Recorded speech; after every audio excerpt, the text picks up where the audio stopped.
Have you ever found yourself wondering why is it so difficult for men and women to understand each other?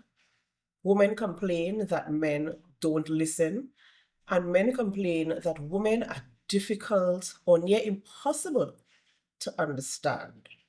Is this because men and women have different expectations in relationships? Well, maybe we'll find out.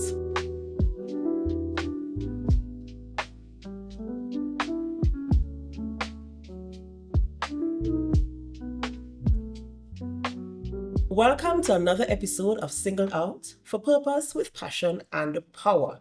And yes, today we're going to be having a very, very interesting conversation because we need to know what do men want? What do women want? How do we get to understand each other? Are we lost in translation? Are we ever going to get to the point where a man understands what a woman wants and a woman understands what a man wants and needs? Well, today in studio with us is a male guest. Yes, you've been asking, are we going to be having male guests again on this podcast? And today is your lucky day. Not only is it a male guest, but it's a repeat male guest. And by now you might have guessed it. It's Minister Ted Jones, Mr. Diligent. You know, he's a music minister and a minister of the gospel of Jesus Christ. And he's here today to have this very important and riveting conversation with me. Minister Ted, good evening and welcome. Thank you, Adana. Thank you for having me, and it's always a pleasure being here. I can't say always now. This is my second time. And you know, yes, it is your second time because our first conversation was so engaging and I was Yes. able to learn so many things about how the mind of a man works in terms of the societal pressures. That's right. We realize that his pressure comes internally. And for me, I've been telling people ever since that episode that I feel as if men carry the weight heavier because while women, we will sit and talk about it, or we will, we'll find ways to cope. Men are actually dealing with it internally. They don't even talk to each other That's right. about it. So that was something really good that I learned and my viewers learned as well. And so today we want to take it up a notch. We want to talk about what men actually expect or desire from women and how women present themselves to men thinking that this is what a man wants. Right. And vice versa, what a woman wants and what a man thinks she wants and how he presents himself to her as well. That's right. What do you think are some of the things that cause, because we know, we've heard women saying, you don't ever listen. You would hear in relationships or husbands and wives. It's like, he doesn't listen to me and you don't understand me, you just don't get it. And men be like, oh my God, here she goes again. Yes. So we found ourselves in this place where it's like we're not on the same tangent. That's right. And it can cause some issues. And I want to go through the paces in terms of one, how do you think we got here? And how does the Bible, talk about how women should respond to men and how men should treat women in relationships? Good. Well, I'm glad that we're actually having this conversation. For one, it allows maybe the voice of men in this perspective to be heard. Right. So let's start with the Bible. First and foremost, I think the Bible in itself is really a book. And I shouldn't say I know. It is in fact a book of harmony. It's a book that strengthens harmony, man with God, but not only that, man with himself. So it's a horizontal and vertical relationship. Now, the vertical relationship is very important to God because the truth is we maximize our effectiveness on earth by cooperation, by doing things, by working together. The Bible talks about going into all the world and making disciples of all men. These are horizontal duties that have a vertical assignment, right? So basically that's fundamentally it. So part of what the Bible actually talks about is that we have to operate with you as men operating with women with knowledge in terms of, first and foremost, we must seek to know God, to know our wives, know our women, know women as best as we can. Now, there are lots of memes about that, right? They have a lot of jokes about that.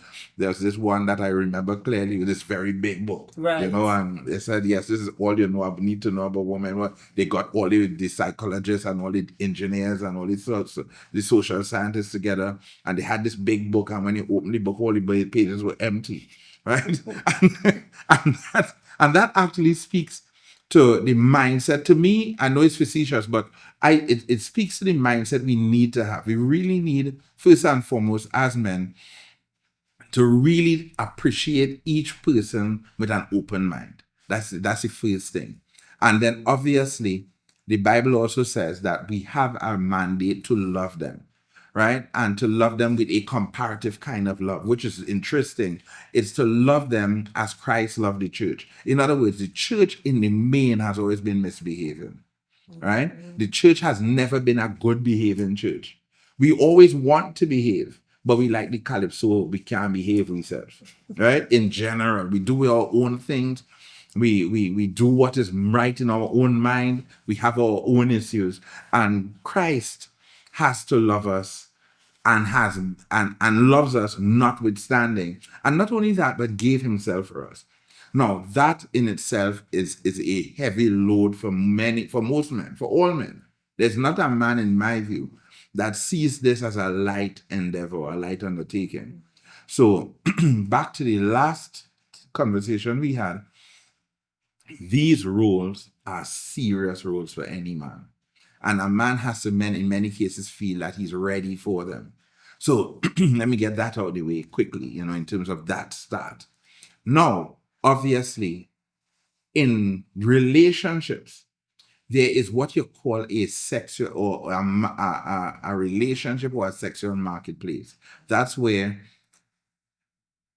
the fulfillment of the first commandment given to men, which is to go ye into all the world. Not that one. The one that happened in the Garden of Eden, which is to go forth and multiply.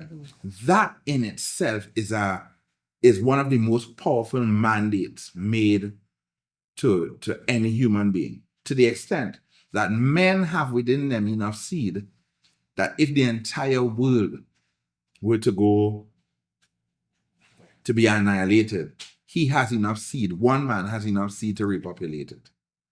Right? So Jesus. We're not doing that, right? We're not doing that. We're not doing that. But the potential is there. But the potential is there. So what happens is that a man, normally in part of his development, that inner piece of him, there is a piece that says that, listen, fulfillment of that thirst, the fulfillment of that mandate is what we were born to do. That's part of it. It's part of our purpose. It's a sort of an indwelling part of our purpose, right? There's nothing else that requires that men or most men tend to find more important than the ability to, one, create legacy. And legacy is that ability to repopulate, to leave something behind that has or left a mark or leave a mark in the world, in the that represents them. That represents them. Right. So what happens is a man is going about his way, just like in the Garden of Eden, doing his work, or ought to be doing his work. And that's the thing. For the brothers out there, you ought to be, where's the camera? You ought to be doing your work. And then when that happens, then is when you find two things start to happen. And this is, and if most of our guys could learn this, then they will not put the cart before the horse. If you are doing your thing, if you are maximizing purpose, if you are making impact in the world, you will find that the availability of love interests happens. And then it helps you to find which one of them is most suited for you. But how do men determine that though? I'm considering the fact that women obviously operate differently to men. Women do have to do their work as well, yes, make themselves marketable. But what are the marketable things about a woman that men are looking for? Because a woman might be thinking, you know what, let me do my hair, let me do my nails, let me look nice, present myself, and kind of twist up myself when I'm walking in front of him. Yes. It cannot be that a man is after. No, it's not. I mean, you are attracted physically because we are physical beings. So on sight, it's probably the first level of attraction. And that's what happens. That you're so right. Mm-hmm. And that is why the makeup industry is a multi-billion-dollar industry, right? The good looks industry. You look like $1 million, right? Thank you. Yeah. But the thing is that that industry is a multi-billion-dollar industry, and that's the reason, because that is, and women, to me, in my observation, women have already sensed that they must look attractive, right? Because that is the first thing that attracts us. But that which attracts us does not necessarily keep us, Right. right? What keeps us are the natures within them that helps that person has, that helps us to fulfill the purpose we feel we have been given. But what about a woman? I mean, I understand and I agree with this because it's biblical, but there might be a woman who believes she has a purpose as well. Yeah. Mm-hmm. And she also wants to get married because she's single here and she doing her thing, but it's time for her to couple up. Right. She has a purpose. She's walking in her purpose. And she's making herself, she looks pretty, she's good, whatever. So she's on that surface level of attraction. And so the man, he's doing his thing and he sees her. Yes. He is looking for somebody to complement his purpose. That's right. She has a purpose as well. How do those two people, is it possible for those two people to, as society says, be compatible or make a match that can actually make purpose work, whether it is for him or for her or both? I don't know. Let's get into that. I think it's very possible. I think it happens all the time. I think that success does breed success, and success does attract success. However, one of the things that I want to suggest to most of the ladies listening are that the things you think are success are not necessarily the things that men would think are success on you. Right. Right. So that's one. So for example, let's assume you are like you are a communicator. You are good at communicating. So we can see that as men and admire that. But a man has to be in his head thinking, well, if I am going to build my empire or I'm doing this, can she assist or become the backbone to champion my communication cause? You understand? Or will it be that I must give up what I'm doing to support her cause? And there are men that do that, but to me, I think it's a subpar arrangement because of the natural nature of manhood, what we call manhood, right? However, and then not only that, you also have to understand the other aspect of it. To me or to us as men, it requires a special woman who, because remember in her field, everybody in their field always would find somebody that they can look up to. Right. There'll be somebody that they can always admire. And you hardly find yourself actually not feeling affinity for somebody you admire. Now, if you do not admire this husband, if this man is not somebody that drives you, inspires you, then he becomes somebody you kind of settled with. You understand? You will find it hard now that he will find things or he can do things that would impress you. I think I spoke about hypergamy the last time. You want somebody who is taller than you, stronger than you, quicker than you, sometimes even wittier than you. Although, some women do have some witty mouth, present company included.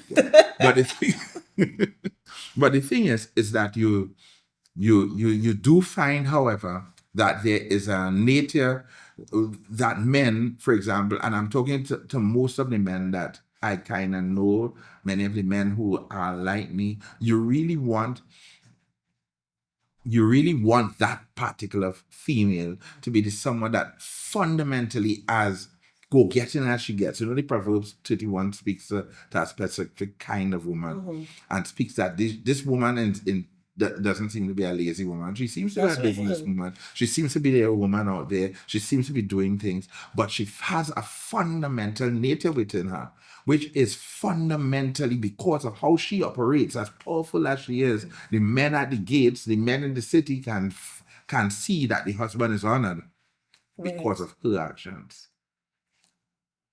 Rule number one: men fall in love. Men experience of what we call the experience of love is bound up in honor. Mm. Yes. So the more you feel honored, you feel that this person holds you in a special place that nobody else can get to. That is how the man senses love. It's almost as, somebody might say, but what about men to children? Same thing. You find that who's a girl dad? Or who are daddy's girls? Or something like that. Daddy's girls are girls that seem to somehow, when their dad is around, they light up. There's this passion or this joy, even when they're going through their teenage years and they sometimes don't want to talk. There's this behavior that honors the father. There's this behavior, as powerful as she is, and that's to answer your question. As powerful as she is, as influential as she is, she finds some way to be able to honor that man and make that man feel, of all the things I do, you are most popular, you are most powerful. There are some women, and I want to reference the Proverbs 31 woman that you were talking about, and there are some women who, I want to be a Proverbs 31 woman, I want to, as some of them want to find their Boaz and, well, us.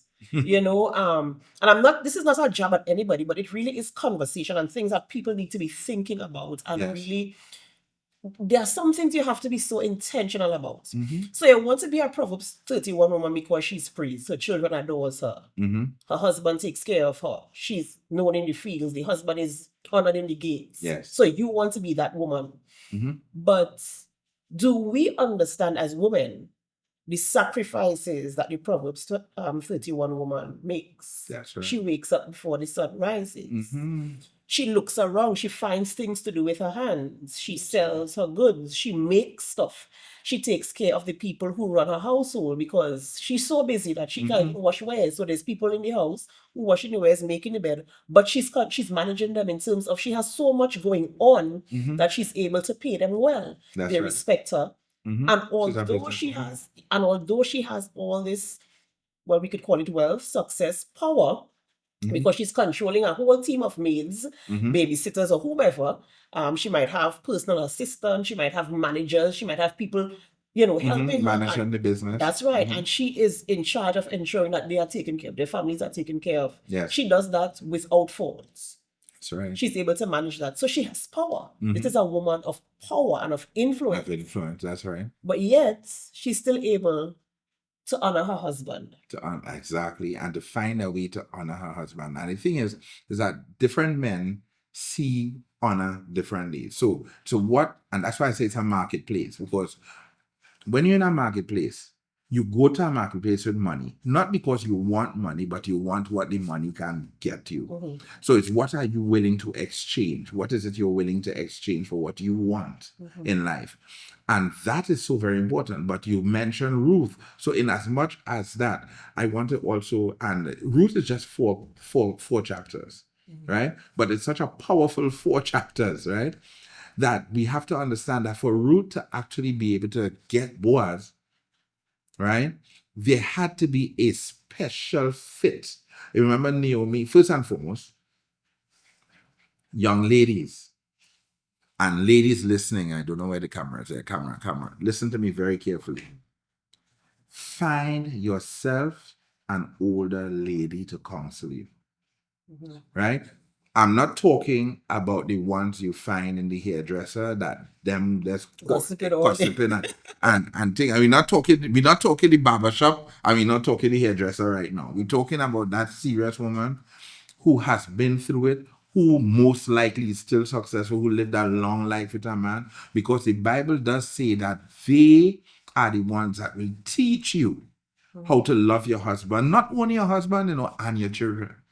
Right? So the truth is that part of the whole loving arrangement is in fact an educational one. Because the truth is that, let's face it, men slobby too. Men could be slobs, right? Men, as I remember it was a powerful woman of God, boy, was talking about another powerful man of God for Father's Day. I remember it was one of the best Father's Day sermons I heard. And she was talking to wives basically about Father's Day. And when you look at this man, you know, and you admire him, so many people admire him, but could you live with him? In as much as you admire him and you admire his success, it's only his wife knew basically and the wife said something. The moment he dies, you'll be looking in the very same corner where he left his, where he just dropped his socks, where he's singing and missing the fact now that it's not there, right? But what Naomi did is that there was a time when Boaz was drinking and having a time in one of the taverns, and then they fell asleep. All of them fell asleep wherever. And Naomi told Ruth to go and serve him at his feet, right? To the point that when it must have been uncomfortable for Ruth, right? But the thing is, and he was sleeping. The Bible talks about the fact that he woke up basically and saw Ruth there. When we wake up, hallelujah. Talk the things. When we wake up, we want to see the woman that is there. You understand? And this wake up, is it, I don't mean to cut you, but this wake up doesn't necessarily mean like sleeping and wake up. It No. can also mean awaken. Awaken when you say, but listen, I'm going through all of this, but who is the one that is my side? Who is the one that is here? Who is the one that is that as powerful and as influential as she is, right? She did not Vashti me. You understand? She did not Vashti me. She's the one that came around and stood. You know, I mean, well, Vashti is, of course, going with Esther, but the point I'm making is the same thing. The thing is that what can we do? So men, we get the lead, of course, with the looks, because the looks depicts something for us. It depicts sexual availability. Remember, I told you that our primary function is to repopulate, make more of us. Right? That's it. Right? Don't let anyone fool you. A good man wants to replenish, to replicate himself. A good Christian is mandated to also replicate his Christianity. Go into all the world. The commands are the same. One is a physical reproduction, the other one is a spiritual reproduction. That's what we have to do. That's part of what we do.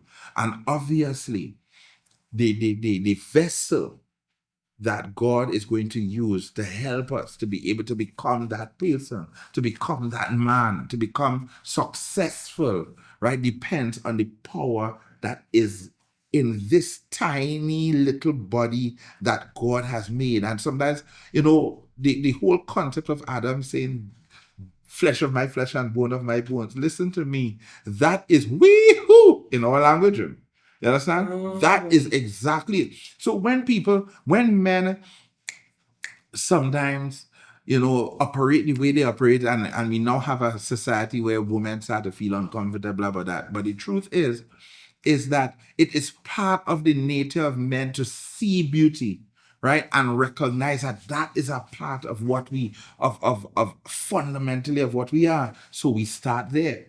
However, we are now constrained, of course, by the whole concept of chivalry and all of those type of things. And we now get this lady. We look, we explore in terms of her discussion, what people call courting, what we call courting, or just dating, right? And then you go through, you see, yes, this person, you see the way she behaves. You see her mom, you get an appreciation. This is how she would look when she older. You get that kind of picture. So in your mind, you start to build things.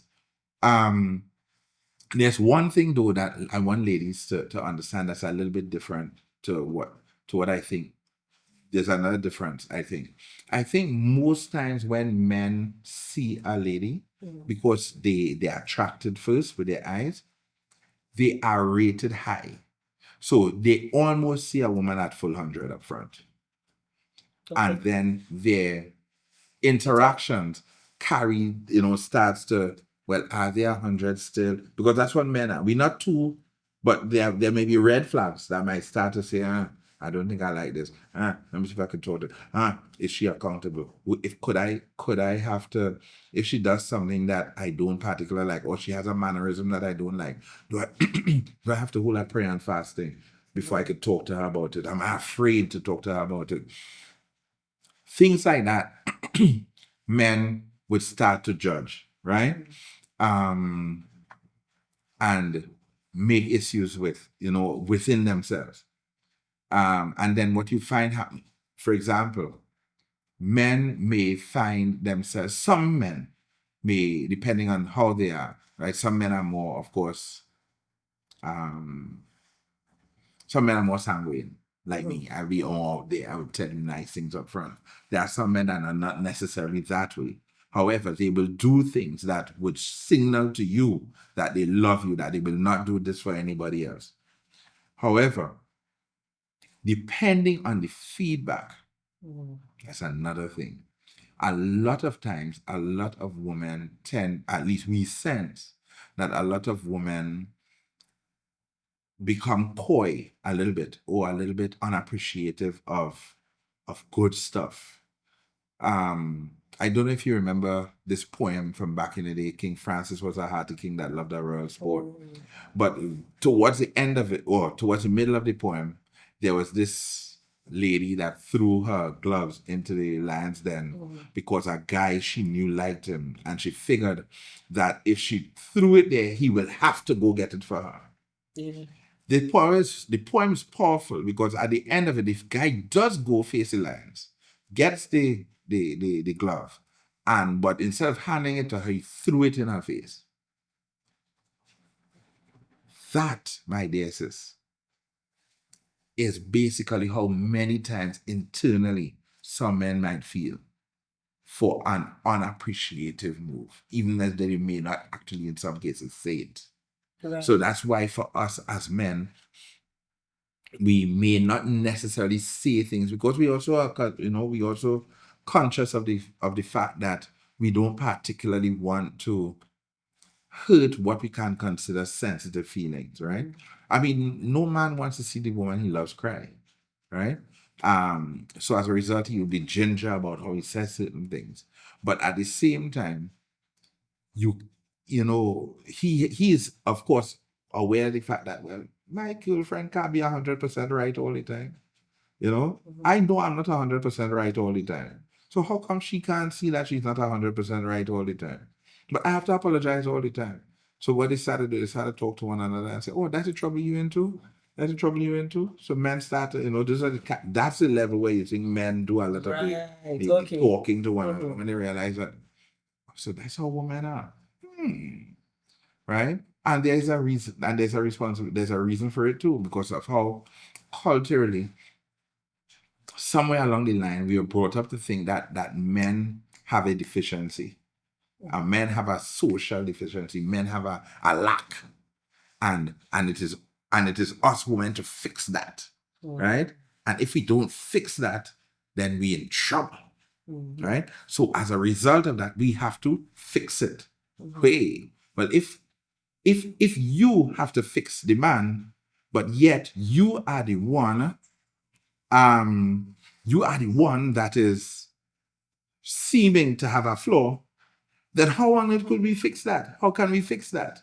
You understand? So she starts getting to a kind of defensive mode to say, no, nothing is wrong with me. Nothing is wrong with me. I cannot show that anything is wrong with me because I'm the one responsible for fixing. Right? Yeah. Because women, the thing is, against society. Society has a role to play. Social media has a role to play. Influencers on social media have a role to play. And sometimes they begin to think that I am the prize. The woman begins to think that she's the prize. That's right. And so she thinks, just like the woman in the poem, the reason she threw her glove in the lion's den, or in the lion, for the lion, is because she felt, yeah, she's right, he has to go into what me. That's the price you have to pay. So if he doesn't go, then he doesn't get me. That's right. But men, on the other hand, I will prove a point to you. I could get it, but you can't get me. Right. And one of our guests on this podcast a couple of weeks ago. She was saying that she was talking to somebody, I think an older woman. Or was it? No, she was talking to a gentleman, an older gentleman, a young girl. A young woman. She was here, and she was saying that he told her that men marry who they want to marry, Yes. but a woman settles for what she can get. Yes.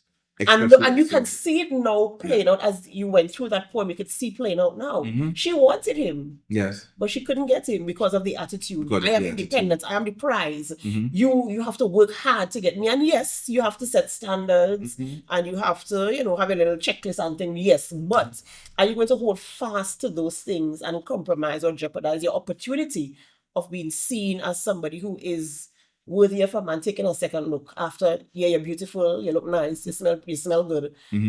Is he gonna look back?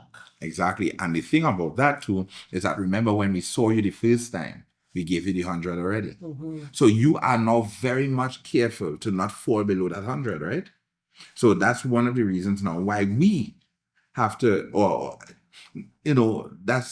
but we see it because, as I said, men, we may not be as emotionally intelligent as we don't claim to have anywhere near the emotional intelligence. I feel sometimes when a man operates like, sometimes I think I'm very highly emotional intelligent, but then when I come against somebody or stand up with somebody like you or most of the ladies in church, I know that I'm in kindergarten while I'm in university, right? So the thing is that we can't claim to have some emotional intelligence, but as men, it is not necessarily our strong point. It is not our strength, and that's one of the reasons why, as men, we should listen.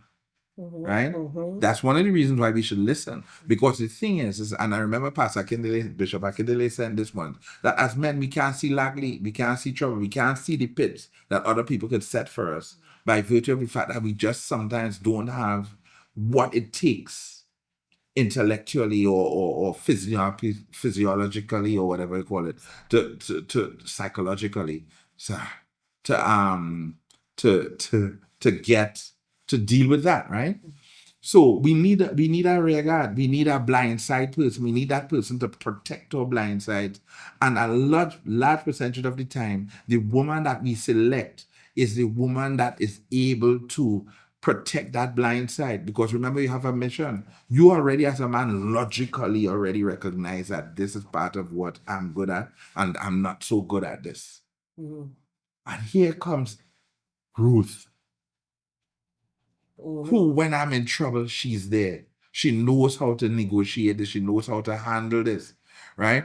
Oh, here comes Esther, who knows how to negotiate on her people's behalf, right? Or here comes the virtuous woman who knows how to do business, how to manage the books, right? So the or sometimes not even all of that. The person that brings peace to you after a hard day, because not all men might be into business. Some men might be just leaders of industry or leaders within their workplace, in the work environment, and have a strong day, a tough day, and they now come home and that person represents peace. Well, I'm just imagining as you're talking about the man coming home, even if he isn't, as I say, a businessman or even a leader, industry leader, he could be a regular worker. Yes. And his mental load when he has to come home, he probably let's say he got laid off. And he has to go home now. Yeah. He has his wife and 5 children. And he goes so much to say, I tell him to carry the garbage this morning and I didn't carry it out. And he's going home to that. Instead of going home to somebody who has prepared a hot meal. And I know in today's society, we don't have gender roles. If I do this and then he does this, but if you go back to the Bible, how the Bible, and that's the thing, if we remain to what the Bible says, yes, how the Bible set things up, how God set up this system of relationship with each other, dating and marriage, yes, half of the problems, 100% of the problems we have will disappear. That's and right. So we have to be mindful of our role. One in society, in the home, in relationships, in marriages, yes, so that we can be successful. But from the moment when a woman wants to be a woman and a man at the same time, that's a real serious problem. And that's a topic for another day. That is Minister Ted, I am so happy that you joined me this evening to go through this conversation, and I realized that every time we have conversations on this set, it's as if we could talk for hours For and hours hours. and hours because Yes. there's so much to unearth. That's true. Women That's are true. we operate differently to men. Yes. Men operate differently to women. But what would benefit us is for us to take some time to learn about the other person and to teach them about ourselves. Yes. Because sometimes you find that, as I mentioned before, women think that we are the prize. We are the prize, yes.